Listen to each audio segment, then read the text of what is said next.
Hello explorers, thanks for joining us again and welcome back to another exciting and informative video on our YouTube channel. If you are joining us for the first time, we want to thank you for watching.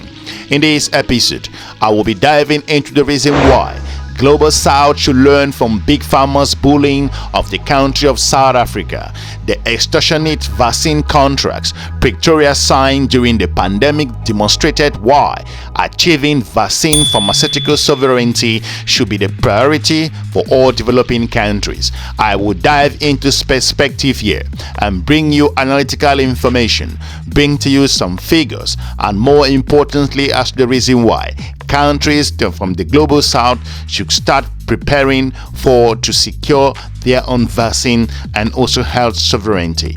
For those of you who don't know what Global South means, the nations of the world which are regarded as having relatively low level of economic and industrial development and are typically located to the south of more industrialized nations. If you look at how scholars who put it, that many non-governmental organizations, the term Global South refers to them, generally refers to countries classified by the World Bank as low or middle income nations and that are located in Africa, Asia, Oceania, Latin America and also the Caribbean. So I will encourage you to watch this video to the end for clarity and better understanding. So without any more delay, let's just dive straight into it. In August of this year, a Supreme Court ruling forced South Africa's government to make publicly the secretive vaccine supply contracts it struck with big pharmaceutical companies at the height of the COVID-19 pandemic.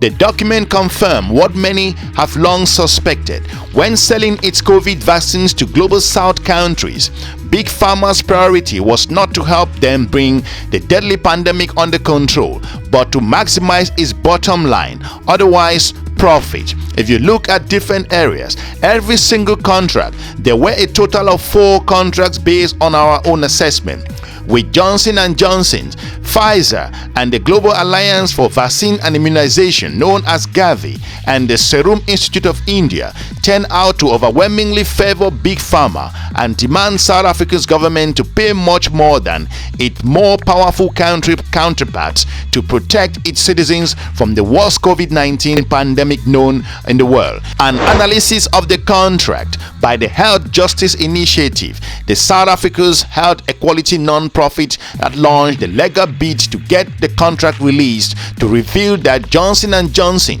charged South Africa 15% more per dose of its COVID vaccine than it charged the European Union, while Pfizer, BioNTech, charged the country nearly 33% more than it reportedly charged the African Union. The biggest apparent markup paid by South Africa was that to the Serum Institute of India, the maker of the Oxford AstraZeneca vaccine. South Africa paid over $5 per dose, compared with the European Union's price of just over $2.15 per dose. What we found in terms of the contract was shocking, in fact infuriating, but not at all surprisingly. Anybody paying a little attention to the global pharmaceutical market already knows that big pharma companies have been pressurizing countries across the Global South to buy their essential medicines and vaccines for extortionate prices and under exploitative conditions since long before the beginning of the COVID-19 pandemic. Nevertheless, getting to read those contracts in their entirety was still a big win for health equality advocates in that country of Africa. Also and beyond, all these big pharma do, all big pharma's companies employ large teams of top quality lawyers to keep their unethical and unfair contracts secret, and the governments are bullied into signing those contracts also try their best to keep them hidden from the public. So while we have also known that Big Pharma is exploiting Global South governments, we did not know to what extent until we saw the shameful contract signed by the country of South Africa. Furthermore, the revelations for the Serum Institute, a vaccine manufacturer based in the Global South, and Gavi, which was supposedly formed to improve equitable and access to vaccines across the globe, joined in the bullying of COVID-stricken South Africa into signing unfavorable contracts. According to the contracts made publicly, Gavi gave no guarantees to South Africa about the number of doses it will receive, or the delivery date, but South Africa remains liable to pay for everything it ordered, making it obvious that smaller global South nations cannot depend on anyone other than themselves when it comes to delivering life-saving vaccines and medicines to their citizens in a timely manner. Moving ahead, now that we know the severity of the problem, Africans need to take action. We need to treat what we learn about South Africa's treatment by Bigpharmar as a wake-up call and make sure that no global South government finds itself in a simple, helpless situation when the next pandemic inevitably knocks on the door of the world. And I want to talk about the issue of access to vaccines. We have made a proposal which is supported by more than 100 countries. And what we have said is we want, and this comes back to what the youth were saying as well, they want to know whether they have a continent which will help to develop their skills, where they can thrive. But what do we want? We want to be able to make our own vaccines. And we will deal with the issue of reluctance for our Africans to take vaccines. But we want to make vaccines. We don't just want to fill and finish and package, which is what we are being offered. That we want you to build capacity to fill, finish, and package, and we will send you the drug substance. And we say, no, we want you to relax the intellectual property rights for a while, so that we can make the drug substance, because we have the capability. And there are quite a number of countries on the continent that can. And right now, we've got countries like Egypt, Nigeria, Ghana, Senegal, Rwanda, South Africa, and Kenya. Easily, they have the capability, the manufacturing capability, and we are saying, we want to be able, we want to go beyond just getting the substance from Europe or wherever, filling and distributing. We want to make the drug substance, because that is where the intellectual property resides. And that is where we want our young people, who are epidemiologists, who are scientists, to see that there is a future for them. Then they will not go to Europe, they will not go to America, they will stay here, because they will know that they can work effectively and display all the skills we have. Now, what does the world, the northern part of the world do? They say, no, we know what is good for you. We just want you to do fill and finish, and that's it. And we say, no, we no longer want that. You did that long ago when you colonized us. And when you raped and pillaged our countries, we're saying no now. We have the capability, and we want to make all these things ourselves. Now for me, that is smart partnerships. We want to deal with Europe. We want to deal with the northern part of America and so forth on a respectful basis. We as Africans are respectful and have always been. And maybe that's where our mistake is. That's why we were colonized in the way that we were colonized, because we respect too much. And we say, respect us as well. Now, coming to the question you raised, there are quite a number of issues that we have to embark upon for our recovery. Obviously, we have to improve our health systems. And I reject the notion that no, you can't really have the vaccines because you don't have good health systems. It is the COVID-19 that is enabling us, that is giving us the wherewithal to move forward to improve our health systems. So it cannot be conditional. We will improve our health systems as we are dealing with COVID, because every crisis in the end does yield its own benefits. And they say, right now, it's a crisis, and we are coming up with various methods of improving our health systems. The second one, obviously, is economic recovery, the integration of our continent, precisely what we are working on. And the other one, of course, is the whole process of industrializing and building a manufacturing base.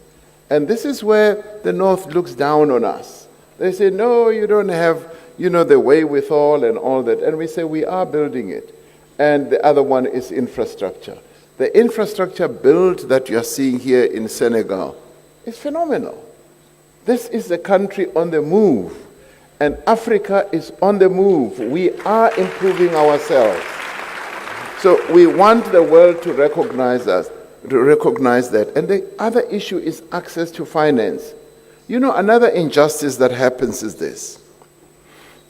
The northern part of the world, the rich countries, have been able to borrow trillions of dollars to deal with this pandemic. But they are borrowing at almost zero interest rates. When we borrow at high interest rates. In my own country, for instance, we've got a growing deficit because most of our revenue goes towards paying debt. And we are saying we want to borrow on really preferential, including at zero interest rates, so that when we get funding, we're able to use it for developmental needs. What needs to be done is clear. Global South nations should make pharmaceutical research and development a priority, build reliable supply chains for core materials, expand their manufacturing capabilities, and work towards truly freeing themselves from big pharmaceutical clutches. This is an especially urgent necessity in Africa, where the international finance corporations say 70 to 90% of all medicines prescribed are imported from abroad. Many African nations already have the basic infrastructure in place to free themselves from the clutches of big pharma. If not immediately today, it is not too distant future. If you look at what the South African government and South African president clearly indicated, the call that he received from abroad, which was paternalistic in its way, and why he was focused on the pandemic and the vaccine situation during that period. Let's listen to what he has to say, and we will join you on the other side. I also got some calls from Europe. And the calls were so paternalistic. They were saying, hello, President Ramaphosa, we've heard about this Omicron. I am sorry to tell you that we are banning travel to Europe from South Africa and Southern Africa. No discussion, no attempt to hear what our views are. And I'm saying that the relationship needs to be mutually respectful. We need to respect one another. The African presidents respected me as we respect one another. But from Europe, I just got a message of saying, we've banned travel, thank you, goodbye, see you next time. That's not the way to conduct relationship. So there needs to be consensus, there needs to be discussion. Moving forward, South Africa, for example, is home to BioVac, a part state-owned vaccine manufacturer that is ready and eager to help the country begin its journey towards pharmaceutical sovereignty. Global South government should focus on investing as such as possible in such initiatives and make pharmaceutical localization one of their 10 priorities. Regrettably, not all Global South governments seem to have clocked the many future advantages of localized medicines and vaccine production. In South Africa, for example, a recent tender for a new monococcal vaccination, which BioVac manufactured locally, was awarded to a supplier in India that offered to protectively and also to provide a cheaper alternative. Such moves, clearly made with short-term budgetary concern in mind, gravely hinder efforts for pharmaceutical independence in the countries. India is a great supplier of vaccines to the global community in general and to South Africa in particular. BioVac Chief Executive Morena Makwana told the media, the COVID-19 pandemic, however, has proven that concentrated vaccines manufacture can be a risk, with weakness in India closing its borders and restricting the export of its COVID-19 vaccine at a time. It is therefore important for Global South governments to refrain from taking contracts away from the local manufacturers and awarding them to bigger players abroad for short-term savings. It is important that Africa becomes pharmaceutically self-sufficient. According to the expert, Mokoena said in his own analysis, this can only be achieved if companies like BioVac are supported by their government. South Africa's COVID vaccine contracts offers undeniable proof that Big Pharma is harming the people of the Global South by prioritizing profits over life. It is high time Global South governments take a stand against Big Pharma abuse and free themselves from the clutches of those perpetrators. Pharmaceutical independence, which requires immense financial and also human investment, will not come overnight. However, governments can put their countries on the path of freedom simply by supporting the local manufacturing efforts of the companies like BioVac. If you look at different aspects at the geopolitics play in the region, looking at different areas, Africa should focus on its pharmaceutical industry at the moment. This is a wake-up call for the continent of Africa and to tell its leaders and those who are focused on the areas of decision making in the region that this particular area is an important area where the continent of Africa should focus on its pharmaceutical sovereignty, which is important as Africa goes through an incredible phase of transition, looking at geopolitics in the region with the United States focus in the region, Russia in the region, also you have China in the region, and those countries are beginning to interact with the continent of Africa.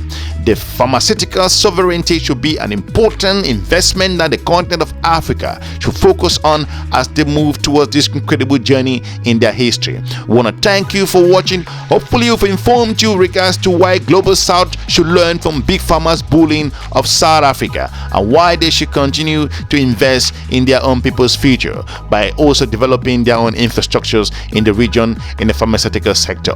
Want to thank you for watching. We're looking forward to meeting you soon in our next episode. Have a good day. Bye bye.